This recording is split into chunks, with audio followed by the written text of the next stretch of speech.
First, I'll explain the story of Theranos. Right. A young woman named Elizabeth Holmes dropped out of Stanford University when she was 19 years old in the middle of her sophomore year because she had a vision for a technology that she wanted to create. She wanted to be a successful entrepreneur.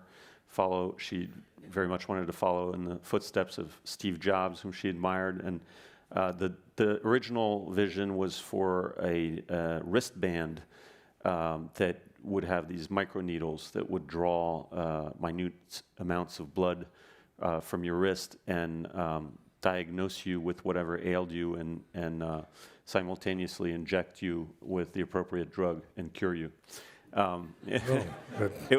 That's ambitious. She called it the Therapatch. Yeah. And in her early pitches to investors, there was a little diagram that showed, the Therapatch. And actually, the Therapatch was more science fiction than it was reality. And she and her co-founder realized that after a few months and pivoted to something that was more inspired by the portable glucose monitors that diabetes patients use to monitor their blood sugar, except Elizabeth wanted her portable device to be able to do every blood test from just a pinprick of blood. And how many is that approximately? I mean, if you're talking the full range of laboratory tests, it's anywhere from several hundred to several thousand. Wow. And no one had been able to do that before, so it wasn't the wristband, but it was still an ambitious endeavor. And she proceeded to build up this company over the next decade, went through several iterations of the technology, and by late 2013, fall of 2013, via partnership with Walgreens, commercialized her finger stick tests in Walgreens stores in two blood draw centers in the Palo Alto area and another 40 or 45 in Arizona, and became a star and a celebrity here and even beyond Silicon Valley. She got a lot of press coverage. She graced the cover of Fortune magazine in June 2014, clad in a Steve Jobs-esque black turtleneck with a very catchy headline, "The CEO is out for blood," and became a fixture on the tech conference, the healthcare conference circuit. Was invited to the White House several times. Won various awards. Was invited to join the board of fellows at Harvard Medical School, which is a very prestigious body, and was feted as the world's youngest self-made female billionaire because by early 2014, Theranos had achieved a valuation of more than $9 billion, and she had kept more than half of the equity, and so she was worth almost $5 billion at that point. So in a nutshell, that's the story of Theranos. And we're going to loop back, but one thing that's interesting is, well, two things. One that I thought of when you were saying it wasn't just that these blood tests became available, they became available retail. So, right. Right? So you didn't need a doctor to go through. Exactly. And the first part of Theranos' history, the business model had been different. She pitched pharmaceutical companies, and the idea was that pharmaceutical companies would use these user-friendly, fast, painless finger stick tests in clinical trials to test new drugs, and so the patients enrolled in clinical trials would have the Theranos blood testing device in their home, and they would prick their finger several times a day, and the results would be beamed to the trial sponsor, and pharmaceutical companies would be able to save billions of dollars on clinical trials, or so Elizabeth claimed. And it was only later, starting in 2010, that she pivoted to a direct-to-consumer model. And there were two retail partners that she wooed, and one in particular, Walgreens, is the drugstore chain through which she was able to commercialize the pseudo-technology. And the other point, just to get our fact base here, is her board of directors. Who was her Right. board of directors? So in 2011, she met George Shultz through someone at the Stanford Medical School. And you all know who George Shultz is, a famous former Secretary of State, crafted the Reagan administration's foreign policy, is credited by many with winning the Cold War. In his 90s now, but remains a revered figure in Republican circles, and he lives right off the Stanford campus, has always been very passionate about science, and when he met Elizabeth Holmes, he was really impressed with what she told him about her technology, and he soon thereafter joined her board. Yeah.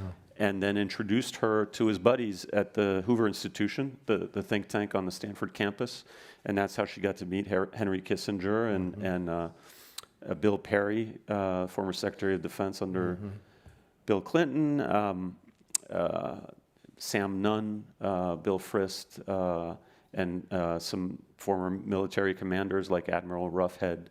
And they all eventually joined the board. And so by the time 2013, 2014 came around, she had this unbelievable board of ex-statesmen and retired military commanders who had incredible resumes. And General Mattis. General Mattis as well, our current Secretary of Defense. Yeah. Yep. But there's something interesting there in that they are all really smart, successful people. But what did they know about biochemistry? That's right. Not much. Not much. If you thought about it, I think a lot of people were impressed with this board, and few people stopped to think, but what does George Shultz and what do Henry Kissinger and Sam Nunn and Jim Mattis know about medicine and lab testing in particular? And I think there were about 12 men on that Theranos board, and only 2 of them had any connection to medicine whatsoever. And none of them had any expertise whatsoever in diagnostics. And so if you thought about that for a second, that was a major red flag. Yeah. It was either a tell or it was a great reason to invest. Right. Yeah. And there's this hedge fund based in San Francisco called Partner Fund Management that met with Elizabeth and Sunny Balwani, her number 2 executive, who also happened to secretly be her boyfriend, in late 2013 and 2014, and tried to do due diligence and were essentially bald-faced lied to about many things, including revenue and profit projections and binders of data that weren't real and so on and so forth. But one of the things that really sold them on Theranos was the board of directors. They were really impressed by the credentials of these people, and it didn't occur to them that a startup with a board that was that impressive could be up to no good. Not to mention that the lawyer keeping watch on the shop was David Boies. Yeah, right. Of Bush v. Gore. Yeah. Right. Yeah. So let's loop back, because a lot of your book is around the culture of the company from how it started originally, and then how it evolved, particularly when the Walgreens and Safeway situation. So give us some insight into some of the anecdotal examples, for example, of the way the company worked. So from early on, the culture of Theranos was one of secrecy and paranoia, and Elizabeth liked to compartmentalize information and to keep the overall picture of the device's development to herself, and the communications between, say, the engineers and the chemists wasn't necessarily encouraged. She also fired a lot of people during the early years. There was constant turnover. I would say this culture really went into overdrive when her boyfriend, Sunny Balwani, who was 19 years older, whom she had met when she was just a teenager before even starting her undergraduate studies at Stanford. And he was a software. He came from a software background, Right. and he had gotten wealthy at the very top of the internet bubble when he had joined a tiny startup a few months before the tech bubble popped, and a couple months before it got acquired for some $250 million, and he had walked away with more than $40 million. And so when Elizabeth first met him, coming out of high school, she saw him as this older, successful Silicon Valley entrepreneur, and she wanted to become successful and wealthy, and so he became sort of her advisor, the guy who would teach her about business in Silicon Valley, and eventually they became a couple, and he divorced the artist he had been married to and moved to Palo Alto, bought a condo. She moved in with him in 2005, and for the first 5-6 years of the company, he was her advisor behind the scenes, but he didn't actually work at the company. And that changed in late 2009. At that point, Theranos had burned through $47 million that it had raised in 3 rounds, and was on the verge of bankruptcy, and he stepped in and agreed to guarantee a bank credit line that the company took out to stay afloat. And at that point, he joined the company as the number 2 executive, the president and chief operating officer, and then that early culture of paranoia and secrecy really went to overdrive with him. He had a very short temper, and the firings, if anything, increased to the point that a new expression was coined inside Theranos, which was to disappear someone. When colleagues no longer showed up at the office, their former colleagues would say, well, Sonny disappeared him or her. As I recount in the book, it was just a constant stream of firings. There were also people, quite a few employees who left of their own volition, because they had developed qualms and they didn't want to be a party to what was going on anymore. But it was really an unhealthy culture. And I was at Kepler's Books last night doing a talk and a book signing in Menlo Park, and there were quite a few ex-Theranos employees who came. And then a lot of them got in the line, the book signing line, and some of them, didn't know one another because they had worked at the company during different eras, and they called themselves Theranos survivors. And I heard them, use this term in the line. So there was an aspect of working at, largely working at Theranos was not a pleasant experience because of this culture. The reason I think this is important is not because of the anecdotal nature of it, but because you would expect exactly the opposite in these unicorn-type startup companies, particularly ones who are intending to be disruptive in an industry. You would think it would be kind of open space. Everybody talks to each other. The CEO sits with everybody else and talks, and there's chat and crosstalk, and because that's how ideas percolate up, right? Right. So, but at a certain point, Theranos really is the story of a young startup founder who had a habit of overpromising to raise money, and with the years, the overpromising got worse and worse, and the gap between where her technology was and what she had promised became enormous, to the point that when they went live with the blood tests in Walgreens stores in the fall of 2013, the gap was so huge that they had to cheat, and they had to hack commercial machines to try to uphold this myth that they had actually created new technology. And part of the siloing and the secrecy and the paranoia became to hide these shenanigans. And When I finally published my first story in October of 2015, a lot of employees weren't even aware of what they had done in the lab, and weren't even aware that only a few of the blood tests were done with the Theranos device, and that most of them were done with these hacked commercial machines because, they weren't authorized to go into the lab. You needed Right. there was a fingerprint scanner to get in the lab, and if your finger hadn't been scanned and pre-approved, you couldn't get in there, and you didn't know what was going on.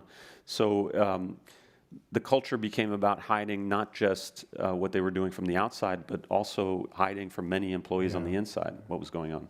So that's in a sense, I mean, the board was a tell, that in a sense is another tell, because if you were really committed to what you're talking about and felt you could do it, I think you'd operate 180 degrees different. Let's go back to the first, maybe what, in my mind at least, was the first encounter with underperformance. That was the Novartis Right. tests. So the prologue is about of the book is the chief financial officer at the time sees Elizabeth Holmes and several of her colleagues. This takes place in November 2006. Come back from a demonstration of the device in Switzerland at Novartis, one of the biggest pharmaceutical companies in the world, and she's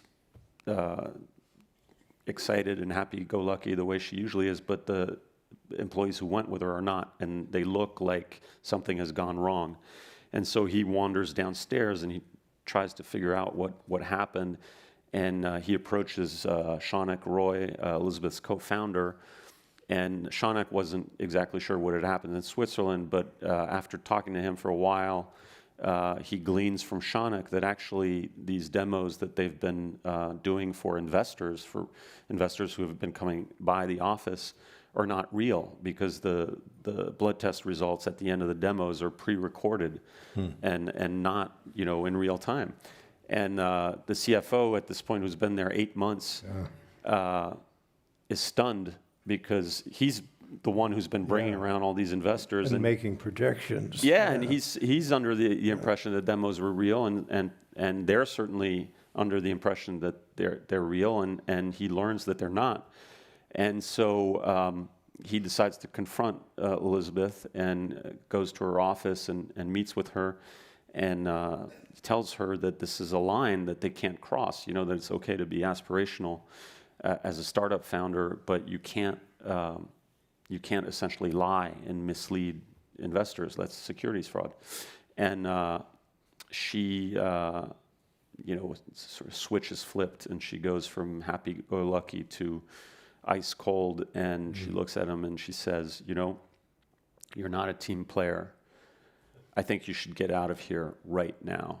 And it's clear that she doesn't just mean out of her office. She means from the company. She means he's fired. Right. And I used that scene as the prologue because I knew it was a good way to hook readers and make them turn the page. Yeah. But I also thought that it was emblematic of the fact that at this company, the unethical behavior isn't something that suddenly happened late in the game, where suddenly they were painted into a corner and crossed, and cut corners. It was actually, it started very early on. Yeah. And, that scene takes place a couple of years after she's founded the company. She's 22 years old. Mm-hmm. And it shows that, the unethical behavior was part of the DNA of the company. And then the Tennessee tests. Right. Then when they were still, so there were 3 iterations of the Theranos technology, and the first was a microfluidic system.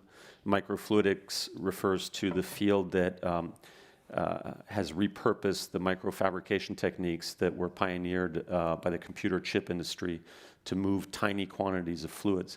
And that field was just coming up when Elizabeth Holmes launched her startup, and there was a lot of excitement about it, and they made a real effort to build a microfluidic blood testing system. Unfortunately, it wasn't working, and she lost patience, she was probably under pressure because she had made all these promises to investors, and so she pivoted away from it. But even as she pivots away from it in late 2007, she's already started a pilot study with Pfizer, whereby the Theranos system has been installed in the homes of terminal cancer patients in Tennessee who are in clinical trials getting anti-tumor drugs, or drugs that will arrest the growth of their tumors and hopefully buy them a few more months of life. And back then there were some employees that sort of realized that it wasn't right to use a blood testing system that didn't work at all.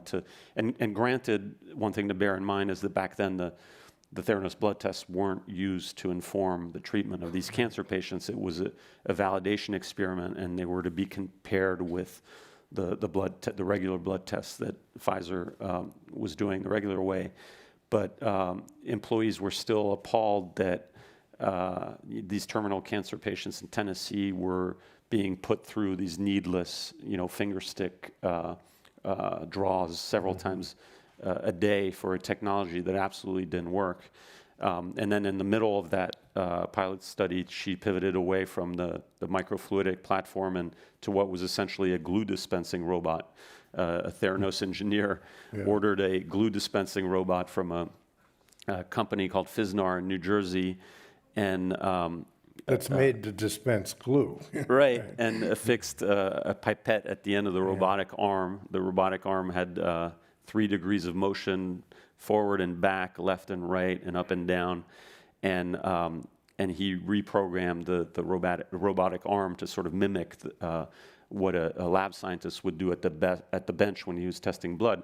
And employees, when that pivot to this machine happened, some employees, felt let down because it was a huge step down from the microfluidics, and so they took to derisively referring to this machine as the glue bot.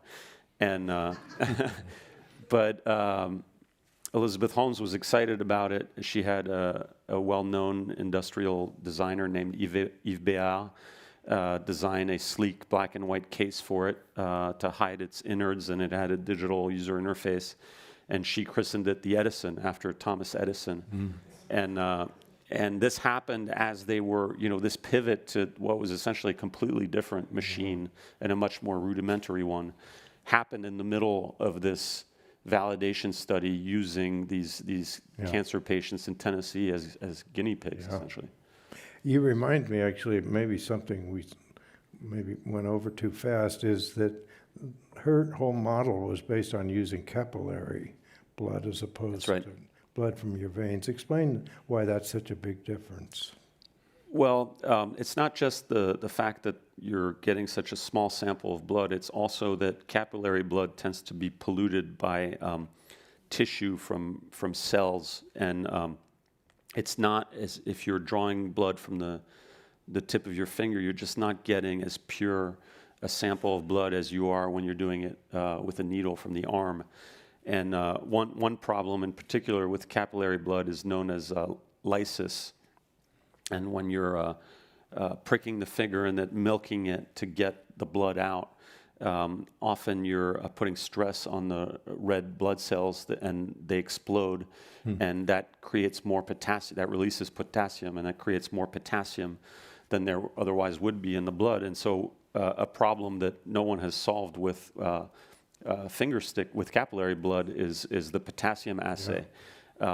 It's there have been studies showing that potassium tests are completely unreliable when they're done on capillary blood, and as I recount in the book, that's one of the big problems that Theranos encountered as well.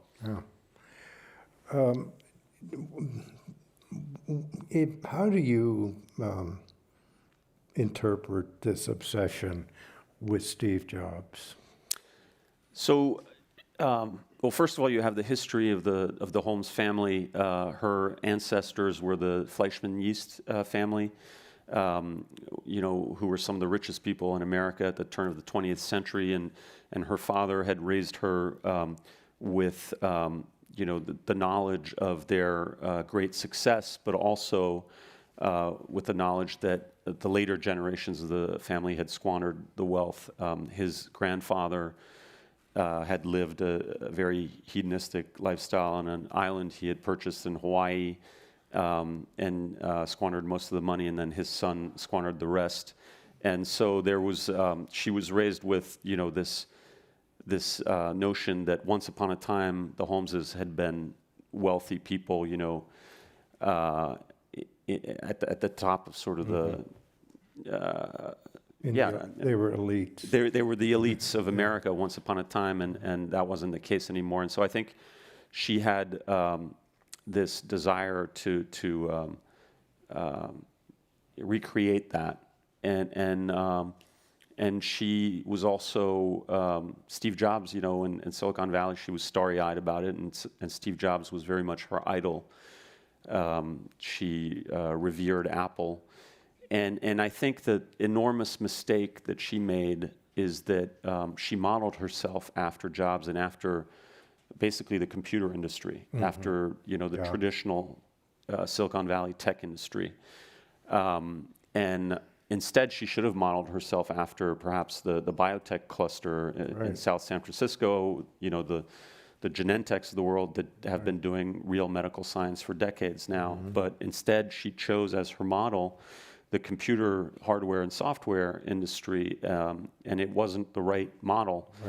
There's been this culture for a long time now in Silicon Valley of fake it till you make it, and the term vaporware was coined in the early 80s to describe computer software or hardware that was announced with great fanfare by a company and then never delivered, or delivered years late without the features that were promised. People like Jobs and Larry Ellison were accused at various points of engaging in this practice. And I think if you looked at it from the point of view of Elizabeth Holmes, she thought, well, that's okay, because eventually they did make it. These companies did become the real thing with real products, and they were juggernauts, and their founders became billionaires and icons in America, and that was her plan, to use that same playbook. But the problem is you can't really you can't roll out vaporware in medicine. The medical arena is a different arena, and the end consumer is not someone using a buggy smartphone app. It's a patient who in this case is relying on a blood test result to make a crucial medical decision. And I think she either lost sight of that or conveniently ignored it. But the traditional Silicon Valley playbook isn't applicable to medicine, and unfortunately she tried to apply it to medicine. If my app crashes, it's fine. But if I get a false negative on a blood test. Twitter was famously buggy, in its early years. I mean, it would not work for hours at a time. The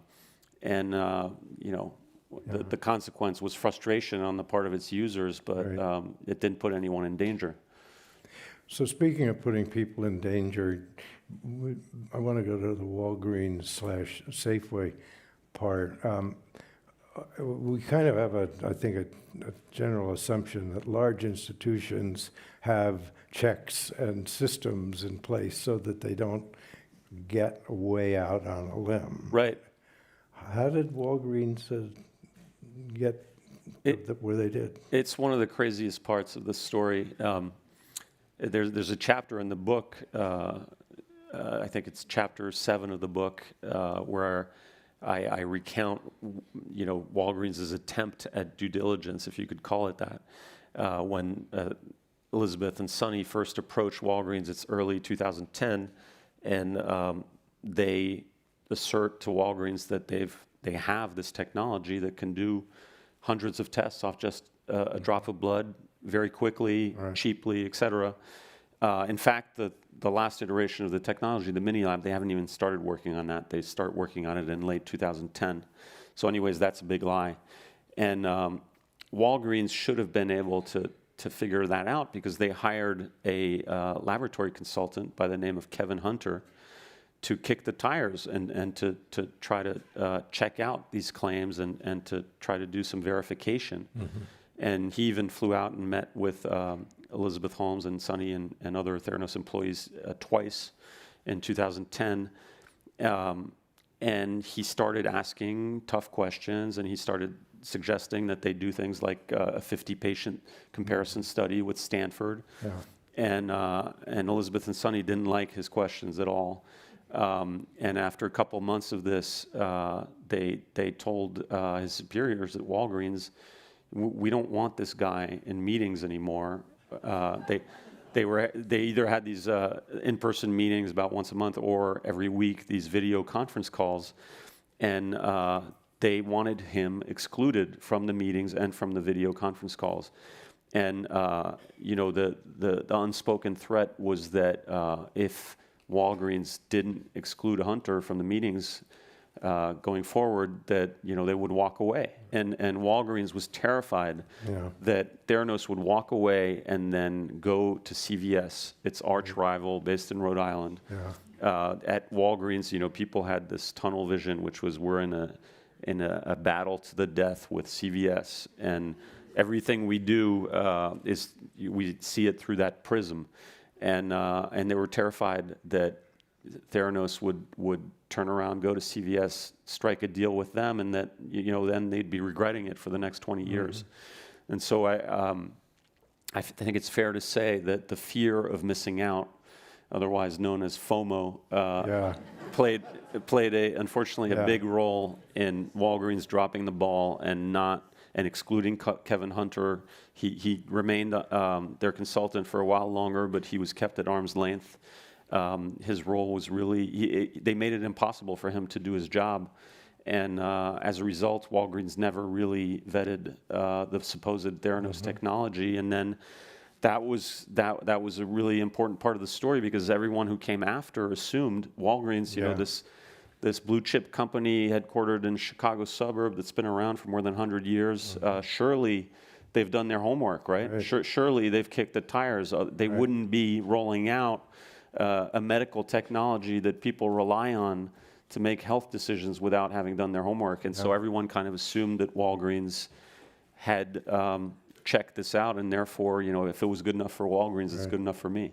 And how far down the road did they get with regard to actually testing customers at Walgreens? By the time I started digging into the company, they had commercialized the blood test in Walgreens stores for more than a year and a half. And they were in more than 40 locations, most of them in Arizona. They had chosen Arizona because Arizona's policies are very pro-business and light on regulation. That was one reason. And the other was that the Phoenix area has very high concentration of uninsured patients. And Theranos liked to advertise its very low prices. And it's true that it offered low prices, and it knew that the patients who would be sensitive to those low prices were the patients who actually had to pay for their labs, uninsured patients, because insured patients and Medicare patients have their labs covered by insurance. What did they do about the fact that the technology didn't work? I mean, Right. I mean, that's where it gets unbelievable. They would try to validate tests on. So the mini lab, which was the last version of the technology, the Edison, the second generation of the technology, was limited in that it could only do one class of blood tests, known as immunoassays. And there are about half dozen classes of blood tests. And so the mini lab was going to be able to do the other classes of blood tests too. But by the time they rolled out the fingerstick tests in Walgreens stores, the mini lab was just a prototype that didn't work. It was years from functioning. So they couldn't exactly use that. So they dusted off the Edison, and they tried validating some fingerstick tests on the Edison. But according to my sources, I learned subsequently when I started digging into the reporting, the validation experiments that they ran were very shoddy, and they cut all sorts of corners. They ignored data points. I mean, Yeah. very well known in science. You don't ignore any data. You don't Right. eliminate any data points. That's scientific fraud. And they were engaging in this type of behavior because they were trying to get the validation reports for these blood tests to look the way they should look in order to put the tests online. And so they did put about a half dozen tests online on the Edison that weren't reliable. And because the Edison could only do immunoassays, they needed to come up with a way to pretend that they had technology to do some of these other classes of tests. So they hacked a machine called the Siemens Advia 1800, which is a big hulking commercial analyzer that isn't at all made to test tiny samples of fingerstick blood. But they had the brilliant idea that they could modify this machine and adapt it to small fingerstick samples. And one of the ways they did that is they diluted the blood, the fingerstick samples, to create more volume, because the Advia machine was built to test normal sized samples of blood. So to create more volume, they would dilute the blood, and there are several problems with that. One is that there's already a dilution step in the Advia's protocol, so this amounted to double dilution. And when you're altering the sample multiple times, you're creating more room for error. The other thing is that they were diluting the sample so much that the analytes, whose concentration they were trying to measure in the blood, the concentration got so low that it fell beneath the FDA-approved analytic measurement range of the machines. So it meant using these machines in the way that the manufacturer hadn't intended, and in the way that the FDA certainly hadn't approved them, and it led to another series of unreliable tests. So that patients now were actually getting. Right. They did about, I think they did about 80 tests using this hacked method with the Siemens machine. Well, we could go on and on about this element, but I think you've pretty well established that I will use the term scam. Is that fair? And I want to go now to where you become part of the story, if I can put it that way. Where you first sniffed out something was different here, and how that led to your investigation. So Theranos and Elizabeth Holmes first came on my radar when I read a profile of Elizabeth Holmes in the New Yorker magazine in late 2014. At that point, she'd become a celebrity. It had been about a year or more since she had, risen to fame, and she had graced the cover of Fortune magazine 6 months prior. And but for me, that was the first time that I discovered that this company existed and that this young woman had founded it. And then I learned of the company's valuation and of her great wealth. And there were a couple things, but one thing in particular that struck me as odd as I was reading that New Yorker profile on the subway home, from Manhattan to Brooklyn, where I live, which was this notion that a 19-year-old college dropout with just 2 semesters of chemical engineering classes under her belt had just dropped out and pioneered, groundbreaking new medical science. In Silicon, this has happened before in Silicon Valley. There have been precedents with Mark Zuckerberg, before him Bill Gates. These guys taught themselves how to code and how to program on a computer when they were young. Legend has it that Zuckerberg taught himself how to code on his father's computer when he was 10 years old. And, that's believable. You can do that with a computer manual, and if you spend hours and hours and hours at the keyboard, you can teach yourself how to code. But you can't really do that in medicine. In medicine, you usually have to have formal training, go to medical school, often do a fellowship, get your PhD, do postdoctoral studies, do years of research, sometimes decade of research before you start adding value. And as I say in the book, it's no coincidence that most Nobel laureates in medicine earn their Nobel Prizes in their 60s. It takes a lifetime of training and work. to add value in medicine. And I knew that. And so I smelled a rat. But to be fair, I might not have done anything with that hunch if I hadn't gotten a tip 3 or 4 weeks later. And the tip came from a clinical pathologist who was based in the Midwest, who wrote an obscure blog called the Pathology Blog. And he spelled it BLAWG. And I don't know how many readers he had, but I would speculate that it wasn't much more than 10. Yeah. And I had come across him the previous year doing a series of stories on Medicare fraud and abuse, and I had sought his assistance trying to understand laboratory billing and how clinical labs billed Medicare. And he had patiently explained the arcane art of laboratory billing to me, and I used that knowledge to expose this scam at a network of cancer centers. But I hadn't spoken to him at that point in 7 or 8 months. And he called me because he had read the New Yorker story too, and knowing a thing or two about blood testing, had been immediately dubious about the claims in it, and had quickly posted a short skeptical item on his blog. And he had been contacted almost immediately by a little band of Theranos skeptics, one of whom was this guy, Richard Fuse, who had been a childhood neighbor of Elizabeth and her parents in the 80s when they lived in Washington, and was a medical inventor and entrepreneur. And this is sort of a crazy plot twist, but when Elizabeth dropped out of Stanford and founded Theranos, he and his wife Lorraine were still friends with the Holmeses, and Fuse is a very proud, I would say even vain man, and his pride was hurt that the Holmeses hadn't sought his advice, even though they knew very well that he had decades of experience patenting medical inventions and building companies and selling companies and so forth.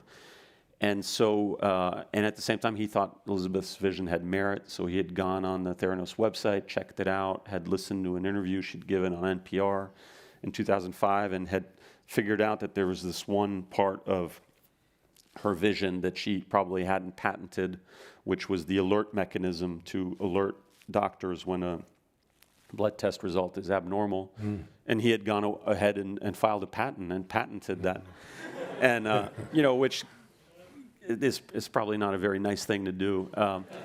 And she and her parents didn't immediately know he had done that, but eventually did, because patent applications are made public in the USPTO's database 18 months after they're filed. And then Elizabeth had come to develop this theory that he had used his son, John Fuse, who had worked at the same law firm that Theranos had used briefly for its patent work. And she had developed this theory that John Fuse had stolen information from Theranos' own provisional patents and given it to his father. And I looked at those allegations very closely, and the litigation that arose from them, and came to the conclusion that what Fuse had done wasn't very nice, but he had not stolen any information from Theranos.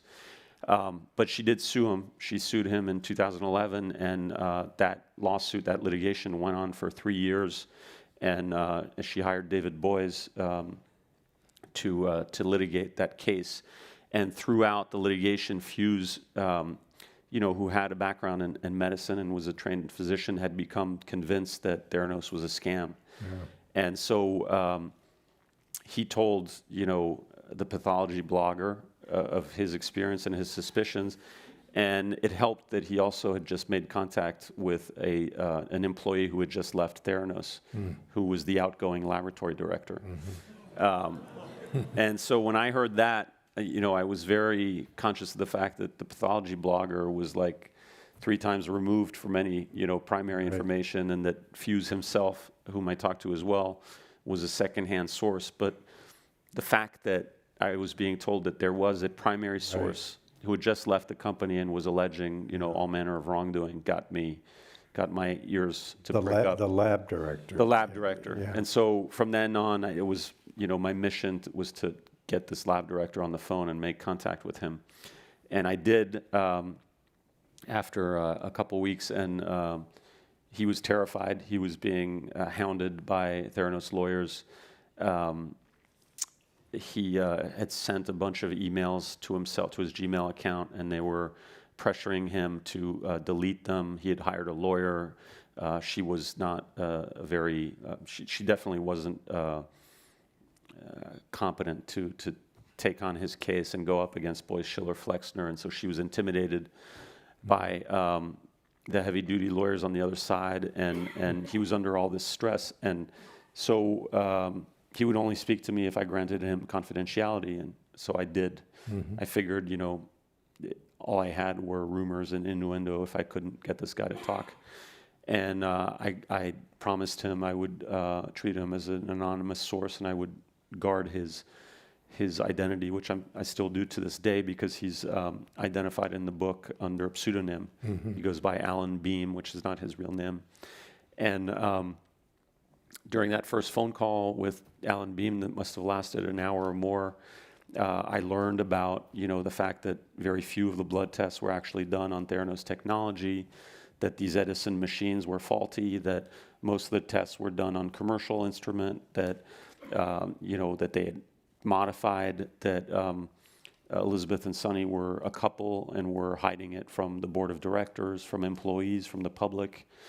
Henry Kissinger had been quoted in the New Yorker piece as saying that he and his wife had tried to set Elizabeth up on dates. So it was clear she was lying to her board about the relationship. So I pretty much immediately knew this was a big story, and especially the part about, gambling with patients' health and lives. And at the same time, the journal wasn't going to let me go to print with a story based on just one source, however good that source was, if the source was anonymous. And so it became a game of corroboration. And over the ensuing months, I set about corroborating what Alan Beam was telling me. And that's how I came across other former Theranos employees, one of whom was Tyler Schultz, who was George Schultz's grandson. And Tyler Schultz had worked at Theranos and had worked there 8 months and come to the conviction that it was a fraud and that it was a scam during his 8 months. And at the tail end of his 8 months, had tried to alert his grandfather and open his eyes to what was going on. And George hadn't believed him. And so he'd had to leave Theranos and keep all of this bottled up for a year. And then when I started poking around and calling a lot of his ex-colleagues, he heard that this journal reporter was poking around, and so he looked me up on LinkedIn. And at that point, Alan Beam had told me about Tyler and said, he might be someone you can try as well. And I thought the connection with the grandfather was interesting. And as you know, LinkedIn has this feature that enables you to see who's checking out your profile. And so I immediately noticed when Tyler Schultz checked out my profile. So I sent him an in-mail through LinkedIn, didn't hear back for a month, and was making headway, with the story in other ways. And then when I had sort of lost hope that he would get back to me, my phone rings one afternoon in the Journal newsroom, and it's Tyler, also terrified, very nervous, calling from a burner phone. Because he was worried that Theranos would somehow, trace our communications, and I had to grant him confidentiality as well. Otherwise, he wouldn't talk to me. But once I did, he gradually got comfortable, and I could tell he wanted to unburden himself, and his story came pouring forth, and that added a pretty unbelievable twist to this whole Theranos story, the Tyler George axis. So,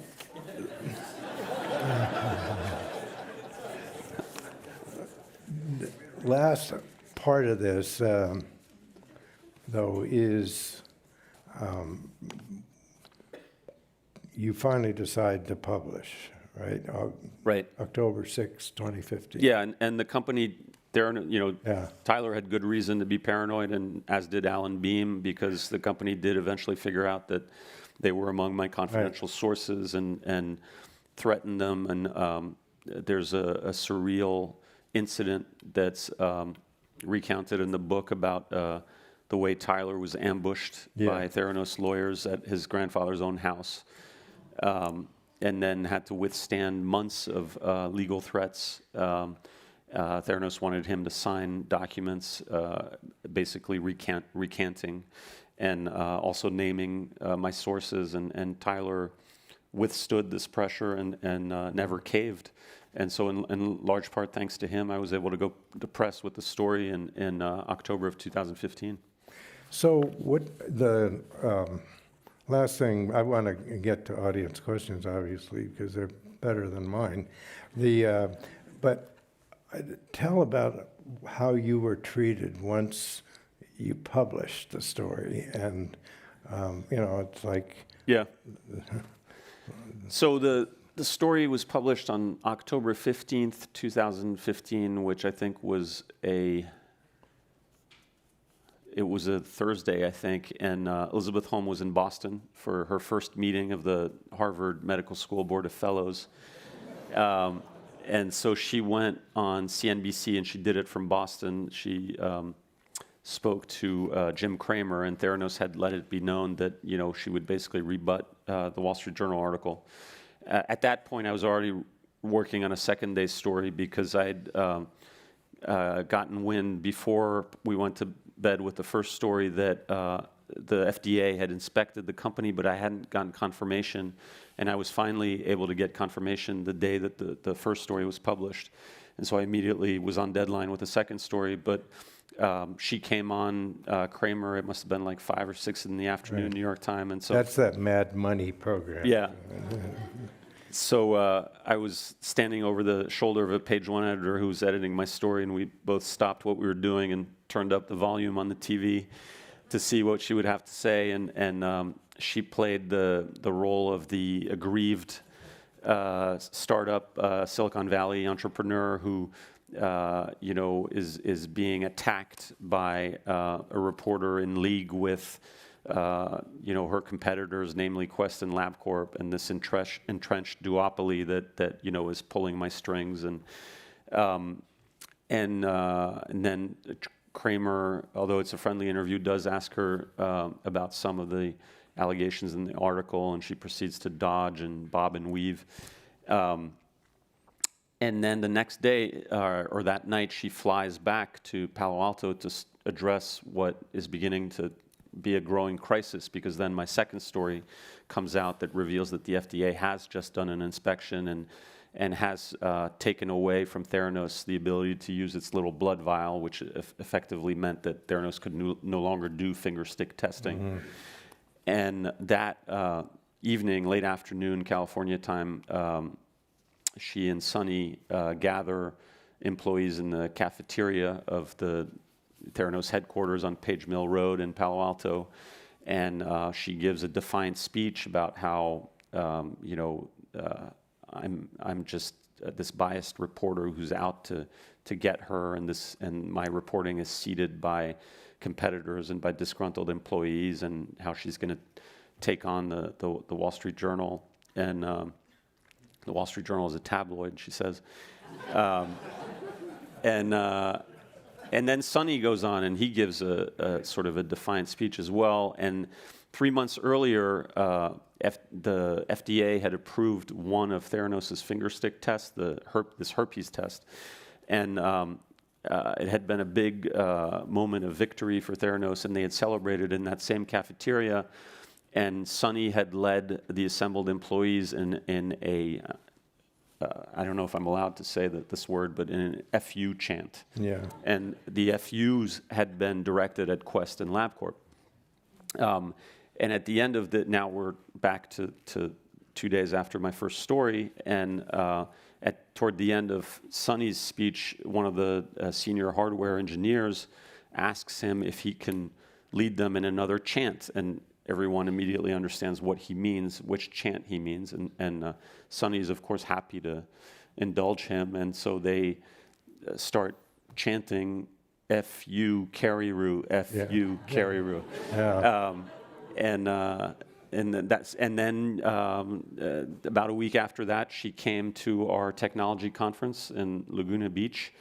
A lot of people were wondering whether she would come, and she came with her big security detail, and she sat on stage and sat through a half an hour interview with our technology editor.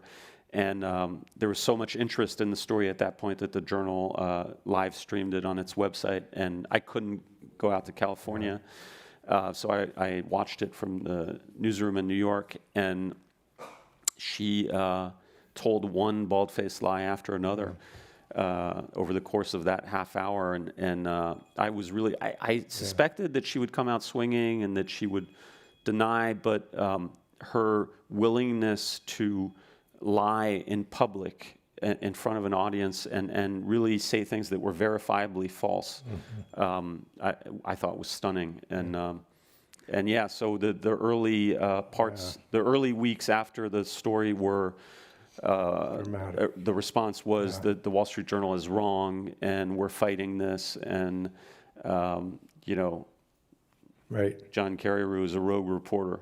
I suggest that when you read this book, just like they say, don't use your computer, like a half an hour, 45 minutes before you want to go to sleep.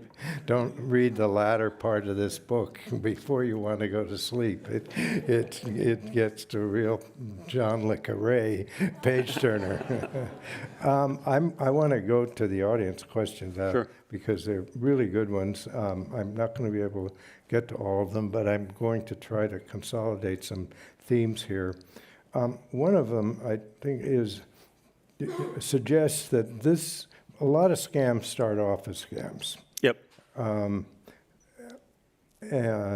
But that this did not. This started off as a bona fide effort. Right. She didn't. I mean, I fully believe that she did not drop out of Stanford at 19 with a premeditated plan to defraud investors and to put patients in harm's way. She dropped out as this idealistic young entrepreneur or would-be entrepreneur who really did want to follow in the steps of Steve Jobs, and she had this idea, this cool idea, and she wanted to make it happen, and she had this charisma, and she raised a lot of money over the years and made some progress building a device, never really got there, and soon started, over-promising and lying and exaggerating, and the lies got bigger and bigger, and over the course of 12 years, it became a giant lie. But she always intended to catch up, right? I think in her mind, her attitude was the ends justify the means. It's okay if I cut all these corners. It's okay if I tell all these lies, because eventually I'll get the technology to deliver on what I've promised, and it will work, and then it will be a great advance for laboratory medicine, and it'll be for the good of society. Yeah, when you see her interviewed, she's quite passionate about the long-term social benefit of. And I think a large part of that is genuine. Yeah, that's the point. And many people are curious about, so what has happened to the company now? What's the Elizabeth Holmes laid off another 100 employees about a month and a half ago. So the head count of the company is now down to about 20 people. It's a shell of what it was.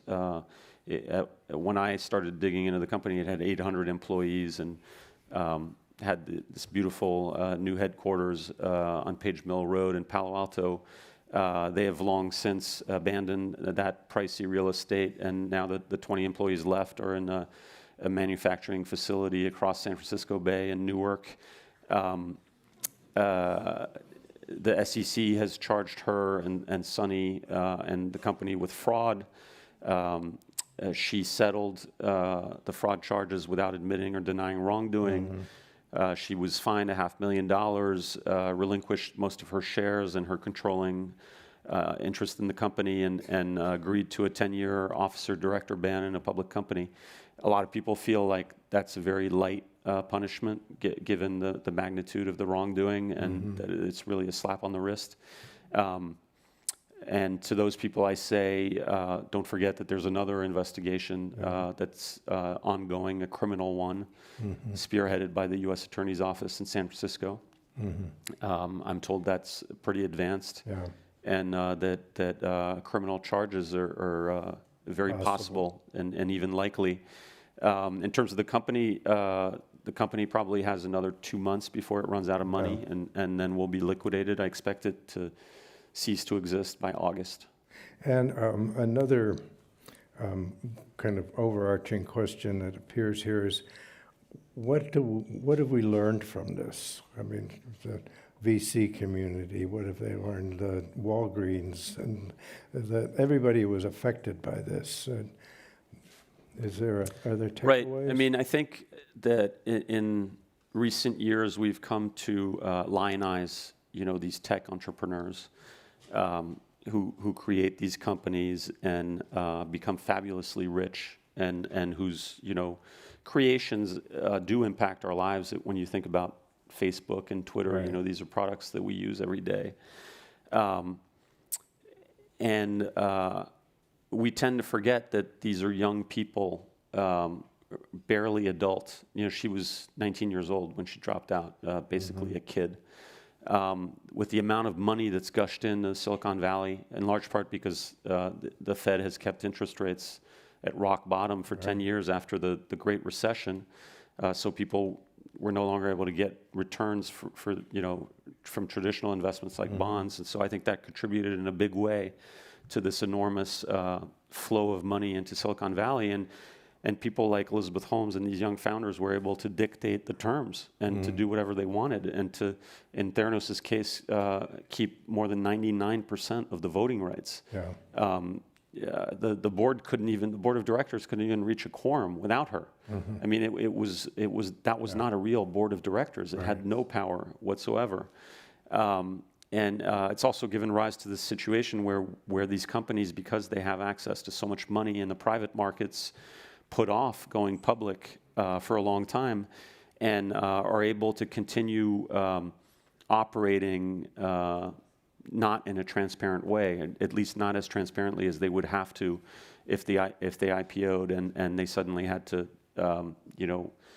put out earnings every quarter and put out annual reports and answer analyst questions. And peer review. And then I would say another big lesson here is that she modeled herself after the traditional Silicon Valley, the Silicon Valley that started with the microprocessor industry in the 50s and 60s, that became the personal computer industry, that became the internet industry in the late 90s, and is now, essentially smartphone apps and companies like Uber.